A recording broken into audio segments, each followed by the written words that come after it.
Hello, this is Dr. Charlie Mastrovich.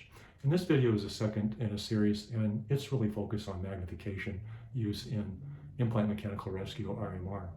If you've gotten into this video, you've probably already seen the first one on is Implant Rescue good for your practice, and our educational program as far as the tiered approach that we're going to take to be more efficient and effective.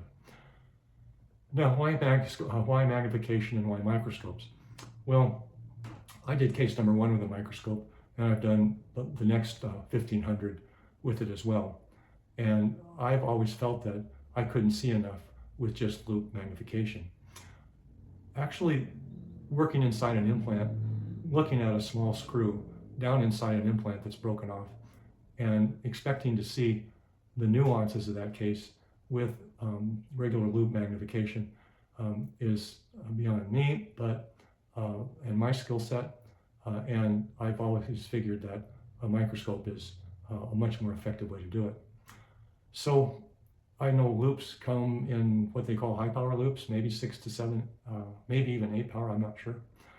But I live between 16 and 25 power when I go inside an implant, and I can understand a lot about what I need to do in an implant by having this much magnification. As an example, if you have a metric 1/6 screw, 1.6 millimeter screw down inside an implant that's broken off, and you need to progressively get aggressive and drill the concentric hole in it, you will find that you have a very small target that's about 1.25 millimeters to stay inside. And if you're not inside that concentricity, you're starting to eat up threads. So yes, you need to have magnification. Now, I've said oftentimes that with loops you can see it, but with a microscope you can understand it. And I think that is very true in this situation. So doing IMR inside an implant is a microsurgical approach, and using magnification is key. Now, there are a couple problems with trying to get magnification. One is you've got to afford to buy a scope. And second is, why buy a scope unless you're using it quite a bit? And the last problem is you've got to be able to use the scope in the clinical setting. And so those are two drawbacks that you have to cross. In my experience, my first drawback was handled when I had only a few cases a year in those early years. I went across the street to an endodontic office, and they were gracious enough to let me use one of their scopes. So I borrowed one for a little while until it became a burden to pack up all my stuff and head over there on a Friday. So then I at least purchased a microscope and got over that hump, and we were using it more and more, and it felt like a good investment. Now, getting coordinated with how to use this scope clinically is another hurdle, and it's a hurdle that I really didn't have to go through because I had binocular scopes in my lab for many years, looking at cases coming back from the lab or doing lab work myself under a scope because I was part of a precision cast gold Tucker study club, and we had to make castings that actually fit.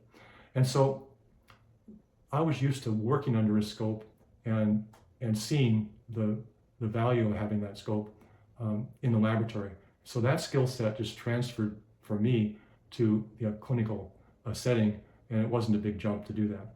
Now, with that in mind, the lab scopes both cost me about $500. They were used scopes from a company in LA, and it was a very, very cost-effective way of improving the restorative work that we have done for many years.